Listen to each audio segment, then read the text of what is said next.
সহবাসের পরে মেয়েদের জন্য ফরজ গোসল না করে ঘরের কাজকাম, রান্না বাড়া ইত্যাদি করা, বাচ্চাকে দুধ খাওয়ানো, এগুলো জায়েজ আছে নাকি না জায়েজ?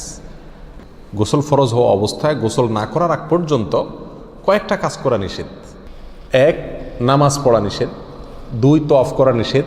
3, মসজিদে অবস্থান করা নিষেধ। 4, কোরআন স্পর্শ করা নিষেধ। 5, কোরআন পড়া নিষেধ। এই 5টি কাজ ছাড়া আর কোনো কাজ কিনা নিষেধ না। অতএব সহবাসের পরে কোনো মেয়ে, কোনো মহিলা তিনি যদি গোসল না করে, ফরজ গোসল না করে তিনি যদি কি করেন, গৃহস্থলীর কাজকাম করেন, রান্না বাড়া করেন, অন্য কাজকাম করেন, বাচ্চাকে দুধ খাওয়ান, এগুলো এই 5টি নিষিদ্ধ কাজের আওতায় যেহেতু নাই, অতএব সেটা জায়েজ আছে। আমাদের দেশে যত কঠোরতা সব মেয়েদের উপরে, ছেলেদের উপরে নাই। ছেলে গোসল ফরজ হয়েছে, 2-4 ঘন্টা শুয়ে রয়েছে বা এমনকি হাঁটাহাঁটি করছে, তাকে তেমন কেউ কিছু বলে না। সমস্ত চাপগুলা মেয়েদের উপরে। আর এই ফতোয়াগুলা মেয়েদের উপরে, ফতোয়াগুলা দেয়ও বেশিরভাগ মেয়েরাই। কথার কথা, ননদ আছে, শাশুড়ি আছে বা অন্য কেউ আছে বা জাল আছে, তো তারা খোঁচাইতে শুরু করে যে গোসল না করে বাচ্চাকে দুধ খাওয়াচ্ছে। কোনো বাচ্চা কাঁদতে কাঁদতে মরে যায় কিন্তু দুধ খাওয়ায় না, কেন? কারণ গোসল করে নাই। তো এগুলো না জানার কারণে হয়েছে।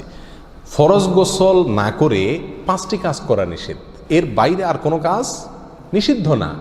অতএব এমনকি আপনি রোজাও রাখতে পারেন, কি ফরজ গোসল না করে রাখতে পারেন বলতে সাহারি খেতে পারেন, সাহারি খেয়ে রোজা শুরু করতে পারেন। তাহলে আপনি বাচ্চাকে দুধ খাওয়াতে পারবেন না, কে বলেছে? বাসায় কাজ করতে পারবেন না, কে বলেছে?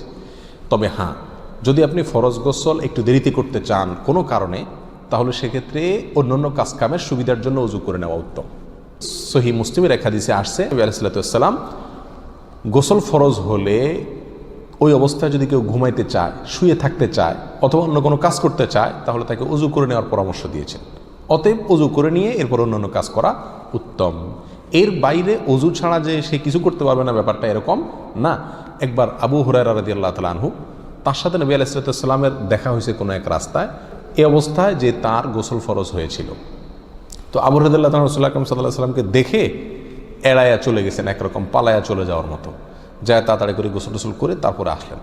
নবী আলাইহিস সালাতু ওয়াস সালাম জিজ্ঞাসা করলেন, আবু হুরায়রা তুমি কই গেছিলা, তোমার দেখলাম? বলে, ইয়া রাসূলুল্লাহ, আমার গোসল ফরজ হয়েছিল, তো আমি আপনার সঙ্গে বসবো, সময় দেব, ফরজ গোসল অবস্থায় আমার কাছে জিনিসটা অপছন্দ লাগলো, নাপাক অবস্থায় এভাবে থাক, আপনার সাথে সাক্ষাৎ করব। তখন নবী আলাইহিস সালাতু ওয়াস সালাম বলেছেন, সুবহানাল্লাহ, মোমেন আবার নাপাক হয় নাকি? অর্থাৎ এটা তো একেবারে তোমার পুরো বডি নাপাক হয়ে গেছে, টাচ করলে আমি নাপাক হয়ে যাবে, ব্যাপারটা তো এরকম না, তুমি এটাকে এত কঠিনভাবে নিয়েছো কেন? তাহলে এই সব হাদিসগুলোকে সামনে রাখলে মোটামুটি পরিষ্কার হয়ে যায়। আমাদের আয়েশা রাদিয়াল্লাহু তাআলা আনহা থেকে এক হাদিসে আসছে, তাকে জিজ্ঞাসা করা হয়েছিল যে নবী আলাইহিস সালাতু ওয়াস সালাম